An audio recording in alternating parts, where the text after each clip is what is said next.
اور یہ تبلیغ والے بھی ناراض نہ ہو، ہجڑوں کی جماعت، تبلیغ والے ناراض نہ ہو، ہجڑوں کی جماعت، ہجڑوں کی جماعت۔ جہاں تک میں سمجھتا ہوں آپ ہمارے سنی بھائی ہوں یا دیوبندی وہابی، اگر واقعی آپ انصاف پسند ہیں تو آپ لوگ بھی یہی بات کہیں گے تبلیغی جماعت کے متعلق ویڈیو کے اینڈ تک پہنچتے۔ سامعین و ناظرین، مجھے یقین ہے کہ آپ اس ویڈیو کے تھمبنیل کو دیکھ کر حیرت کر رہے ہوں گے، مگر سچ یہی ہے جو کہ آپ نے تھمبنیل میں پڑھا ہے کہ تبلیغی جماعت نے رمضان المبارک کے مہینے میں درس قرآن و تفسیر مسجد میں بند کروا دیا، اور یہ کوئی الزام نہیں ہے بلکہ حقیقت یہی ہے۔ اور اس پر یوں تو دیوبندی علماء کی کتابوں میں اور بھی بہت کچھ لکھا ہوا ہے، مگر آج کی اس ویڈیو میں خصوصاً ایک آڈیو پیش کرنے والا ہوں جس میں خود دیوبندی ہی نے یہ حقیقت بیان کی ہے کہ تبلیغی جماعت والوں نے رمضان المبارک میں مسجد میں درس قرآن و تفسیر بند کروا دیا۔ تو چلیں بلا تاخیر ویڈیو شروع کرتے ہیں اور جانتے ہیں کیا ہے اصل معاملہ۔ باطل کا رد کریں گے ہم ہیں بریلی والے۔ محترم سامعین و ناظرین، سب سے پہلے پیش ہے آپ کے سامنے یہ کتاب جس کا نام ہے انکشاف حقیقت، اور اس کتاب کے لکھنے والے کوئی سنی نہیں بلکہ دیوبندی ہیں، جیسا کہ آپ اس پر لکھا ہوا دیکھ سکتے ہیں، بہت کچھ آپ کو آسانی سے سمجھ میں آ جائے گا۔ اسی کتاب کے صفحہ نمبر 45 پر دیکھیں عنوان میں کیا لکھا ہوا ہے۔ لکھا ہے دروس قرآن سے انحراف اور مخالفت، اور نیچے دیکھیں لکھا ہوا ہے تبلیغی جماعت کے ذمہ دار حضرات اپنی زیر انتظام مساجد میں درس قرآن کا اہتمام نہیں کرتے۔ غور سے سنیے گا اور غور سے پڑھیے گا تو بات سمجھ میں آئے گی۔ کیا لکھا ہے کہ تبلیغی جماعت کے ذمہ دار حضرات اپنی زیر انتظام مساجد میں درس قرآن کا اہتمام نہیں کرتے، اور جن مساجد میں ان کا کچھ اثر و رسوخ ہوتا ہے وہاں بھی درس قرآن کی مخالفت کرتے ہیں۔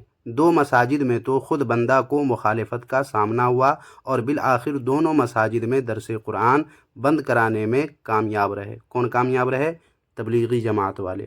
اب آگے دیکھیں، آگے لکھا ہے احقر عرصہ دراز تک سوچتا رہا کہ ایک دین کے داعی جماعت اور اللہ تعالیٰ اور اس کے رسول صلی اللہ تعالیٰ علیہ وآلہ وسلم کے حکموں میں کامیابی کا دعویٰ کرنے والی جماعت آخر قرآن کریم کے درس کی کیوں مخالفت کرتی ہے؟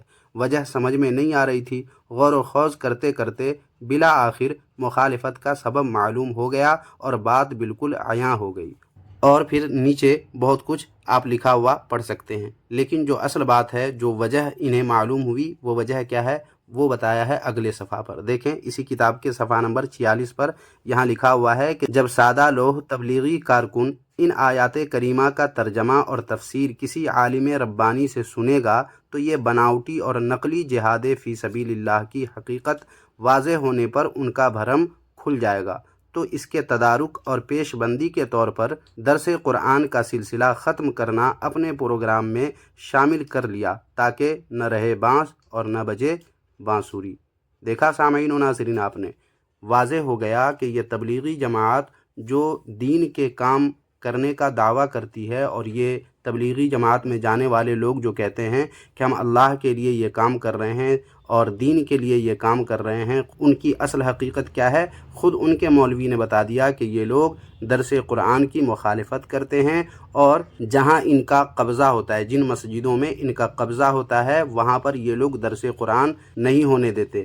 ایک تو کرتے نہیں ہیں، اور جہاں پہلے سے رائج ہو، جہاں پر درس قرآن دیا جا رہا ہو، وہاں پر یہ لوگ دھیرے دھیرے اپنا قبضہ جما کر کے درس قرآن کو بند کروا دیتے ہیں، جیسا کہ آپ نے پڑھ لیا ہے اور سن لیا ہے۔ بات یہیں پر سامعین و ناظرین ختم نہیں ہوتی ہے، بلکہ مجھے فیس بک سے ایک آڈیو ملا ہے، اس آڈیو کو آپ اپنے کانوں سے سنیں اور دیکھیں وہ کیسے کیسے انکشافات کر رہے ہیں، اور یاد رہے کہ یہ جو بول رہے ہیں، جن کی وہ آواز ہے، وہ کوئی سنی نہیں بلکہ خود دیوبندی ہے، اور اس کا پتہ آپ کو آڈیو سے ہی لگ جائے گا۔ تو اب آپ حضرات وہ آڈیو بھی ملاحظہ فرما لیں۔ السلام علیکم ورحمۃ اللہ وبرکاتہ۔ آخر وہی ہوا جس کا شبہ دارالعلوم دیوبند نے کیا تھا کہ مولانا سعد کاندھلوی کی جماعت اہل سنت الجماعت سے ہٹ کے ایک الگ جماعت بنا رہی ہے۔ اپنے فتوے میں جو دیا تھا کہ اپنی جماعت کا دعوت تبلیغ کا بیان ایسے کر رہے ہیں کہ خانقاہوں اور مدارس کا استخفاف ہو رہا ہے، تو ظاہر ہے جب استخفاف بڑوں سے ہوگا تو ان کے چھوٹے کیا کریں گے؟ ابھی 2 دن پہلے ایک واقعہ شہادہ ضلع مہاراشٹر میں پیش آیا۔ شہادہ کا جو تبلیغی مرکز تھا اس میں مولانا مرشد صاحب شیخ الحدیث عقل کنواں رمضان میں آ کے تفسیر بیان کرتے تھے اور خانقاہی نظام چلاتے تھے۔ تو مولانا سعد کے نظریات دھیرے دھیرے جو ان میں سرایت کر گئے، یعنی خانقاہی نظام اور مدارس کا نظام بیکار لگنے لگا۔ اب ان لوگوں نے شیخ الحدیث عقل کنواں کو پریشان کیا اور وہ پریشان ہو کے یہاں سے چلے گئے۔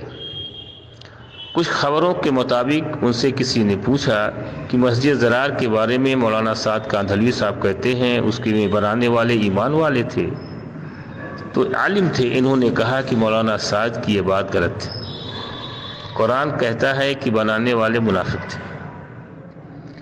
تو اس بات کو لے کے ان کو پریشانی آئی کہ ہمارے حضرت کی بات کو انہوں نے کہہ دیا۔ تو مولانا مرشد صاحب شیخ الحدیث عقل کنواں کو پریشان کیا اور یہ تفسیر چھوڑ کے بیچ ہی سے عقل کنواں واپس چلے گئے۔ ان کے ماننے والے کافی وہاں پر بڑھ گئے تھے، وہ لوگ گئے اور کہا حضرت تشریف لے چلو۔ انہوں نے کہا اس مسجد میں اب نہیں جاؤں گا۔ تو بغل میں ایک مکی مسجد تھی، وہاں پر وہ لوگ لائے اور مکی مسجد میں اعتکاف کیا 20 تاریخ کو۔ تو تبلیغی سعد کاندھلوی کے لوگوں نے کہا کہ ہمارے کام میں یہ دخل اندازی ہوگی، ہمارے دعوت تعلیم استقبال میں، ہمارے اور معاملے میں یہ دخل اندازی ہوگی۔ تو مشورے سے بات طے ہوئی کہ اپنی تعلیم میں فجر بعد جو آدھی گھنٹہ کرتے کر لیں، اس کے بعد اپنا نظام چالو کریں گے۔ یہ بات طے ہو گئی، ایک دن چلا۔ دوسرے دن انہوں نے کہا کہ ہمارے مطابق تعلیم نہیں ہو رہی ہے، ہم تعلیم کے بعد دعوت تعلیم استقبال بھی 2.5 گھنٹہ کریں گے۔ تو وہاں بھی پریشان کیا۔ تو مولانا غلام استانوی صاحب سے انہوں نے بات کیا، شیخ الحدیث نے غلام استانوی صاحب وہاں پر بلا لیے، جبکہ یہ سنتی اعتکاف کر چکے تھے 20 تاریخ والا۔ ان لوگوں نے اتنا پریشان کیا کہ اس اعتکاف کو توڑ کر واپس چلے گئے۔ جو ان کے لوگ اور اعتکاف کیے تھے انہوں نے کہا اس مسجد سے علاوہ دوسری مسجد میں جا کے اعتکاف کر لینا، کہیں یہ حملہ نہ کر لیں۔ جب یہ شیخ الحدیث کے مخالف، خانقاہوں کے مخالف، تفسیر کے مخالف، مدارس کے مخالف ہیں، تو دارالعلوم دیوبند نے جو خدشہ ظاہر کیا تھا کہ اہل سنت والجماعت سے ہٹ کے ایک الگ جماعت بن گئی ہے، معلوم ہوتا ہے کہ وہ جماعت بن گئی ہے کیا؟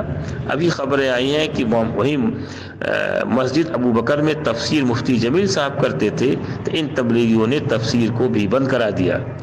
تو جو مدارس والے ان کے اجتماعات میں جاتے ہیں اور ان کو تعاون پہنچاتے ہیں، بتاؤ وہ مدارس والے دین کو ڈھانے کا کام کرتے ہیں یا دین کو مضبوطی کا کام کرتے ہیں؟ مدارس والے سوچ لیں کہ آج خانقاہوں پر ڈنڈا ہے، کل آپ لوگوں پر بھی ڈنڈا ہوگا۔ اگر سانپ کو زہر دودھ پلاؤ گے تو موقع ملے گا تو آپ کو ڈسے گا۔ جب ام المدارس دارالعلوم نے کہہ دیا ہے کہ اہل سنت والجماعت سے ہٹ کے ایک الگ جماعت بنا رہے ہیں، تو اس کو آپ لوگ مانتے کیوں نہیں؟ اگر نہیں مانو گے تو خود بھگتو گے۔ تو جس جماعت کا یہ نظریہ ہو، اب بتائیے ایسی جماعت سے جڑنا چاہیے یا نہیں جو تفسیر قرآن کے مخالف ہو؟ فقط والسلام۔ سن لیا سامعین آپ نے، میں نے کتاب کے حوالے سے بھی ثابت کیا اور آڈیو سے بھی کہ تبلیغی جماعت والوں نے درس قرآن و تفسیر ان مسجدوں میں بند کروا دیا جن میں ان تبلیغی جماعت والوں کا قبضہ ہوا، وہ بھی رمضان المبارک کے مقدس مہینے میں۔ اب آپ بتائیں سامعین و ناظرین، میں نے اپنی طرف سے کوئی الزام لگایا نہیں، ہرگز نہیں، بلکہ جو بات تھی وہ بات میں نے آپ کے سامنے رکھ دی ہے۔ اب آپ اگر سنی بھائی ہیں تب تو آپ کو کچھ کہنے کی ضرورت ہی نہیں ہے، لیکن اگر آپ دیوبندی ہیں اور تبلیغی جماعت سے جڑے ہوئے ہیں یا تبلیغی جماعت کو اپنی جماعت اور حق کی جماعت سمجھ رہے ہیں، تو بتائیں کہ تبلیغی جماعت والوں کا مسجدوں میں درس قرآن و تفسیر بند کروانا، وہ بھی رمضان المبارک کے مقدس مہینے میں، یہ کیسی حرکت ہے؟ آپ لوگ بات سمجھتے نہیں اور بے وجہ مجھ غریب کو مطعون کر کے چلے جاتے ہیں، جو یقیناً جرم و ظلم ہے۔ لہٰذا آپ لوگ سب سے پہلے تو بات کو سمجھیں اور اپنے حق پسند ہونے کا اعلان کرتے ہوئے منصفانہ کمنٹ کریں، نہ کہ اندھ بھگتوں کی طرح گالیاں بک کر یا کچھ بھی بول کر نکل جائیں۔ تو سامعین و ناظرین، آج کی اس ویڈیو میں بس اتنا ہی۔ ویڈیو تو پسند آئی ہوگی، تو اب ویڈیو کو سب سے پہلے آپ لائک کر دیں اور آپ بھی کمنٹ باکس میں اپنی رائے کا اظہار کریں۔ اور اس ویڈیو کو بھی پچھلی ویڈیو کی طرح جتنا شیئر کر سکتے ہیں کر دیں، تاکہ جن لوگوں کی قسمت میں ہدایت لکھی ہوئی ہو وہ آپ کے شیئر کردہ اس ویڈیو کو دیکھ کر عبرت پکڑیں اور تبلیغی جماعت کا کالا سچ آسانی سے جان سکیں۔ اس لیے آپ حضرات اس ویڈیو کو زیادہ سے زیادہ شیئر کر دیں۔ جزاک اللہ خیرہ۔